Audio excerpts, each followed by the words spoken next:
नमस्कार दोस्तों, जय माता दी।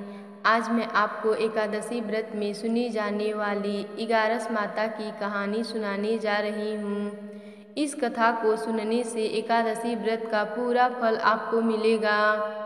एक नगर में एक सेठ रहता था। उसकी नई नई शादी हुई थी। वह नए वस्त्र पहनकर अपनी पत्नी को लाने पहली बार ससुराल जा रहा था। रास्ते में उसने एक गाय को तालाब की ओर जाते देखा।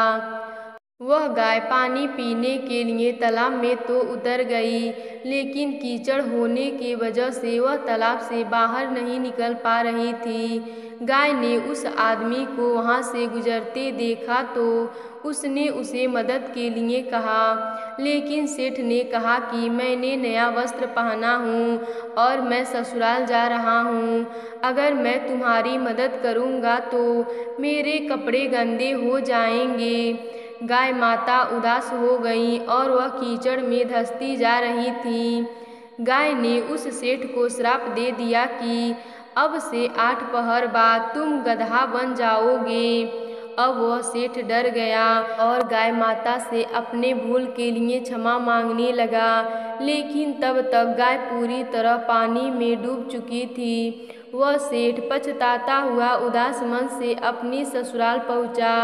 जाते ही उसने अपने पत्नी को ले जाने की रट लगा दी।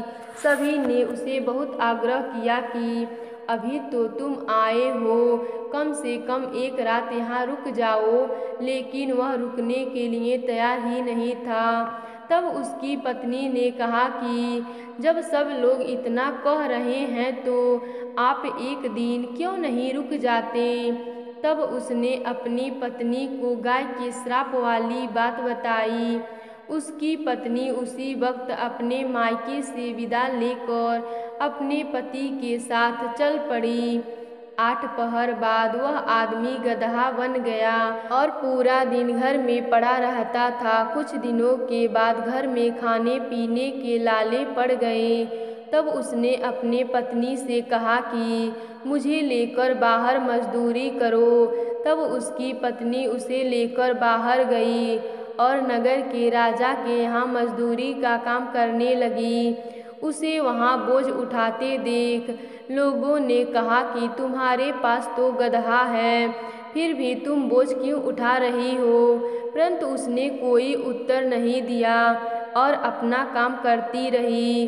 दूर से यह सब राजा भी देख रहा था। उसने भी यही कहा कि तुम्हारे पास तो गदहा है, फिर भी तुम बोझ क्यों उठा रही हो। तब उसने राजा से कहा कि यह गदहा नहीं है, यह मेरा पति है। उसने गाय के श्राप वाली पूरी बात राजा को बताई। राजा ने अपने नगर में विद्वानों और पंडितों को बुलाकर इसका उपाय पूछा।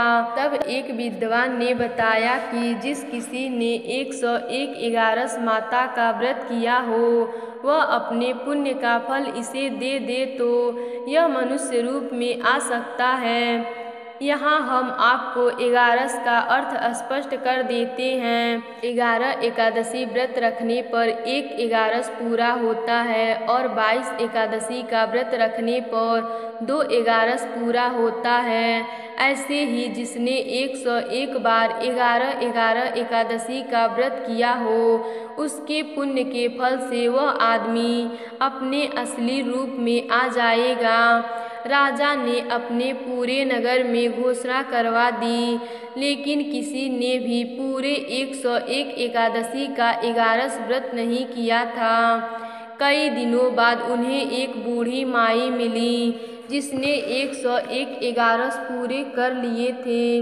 राजा ने उस बूढ़ी माई को उसका फल देने को कहा, लेकिन वह बूढ़ी माई 111 एकादशी का फल देने को तैयार हुई, क्योंकि 1 11 का फल वह खुद अपने लिए रखना चाहती थी, जिससे कि उन्हें मोक्ष की प्राप्ति हो और वैकुंठ धाम में उन्हें वास मिले। इतना कहकर उसने अपने 111 एकादशी का फल उस सेठ को दे दिया।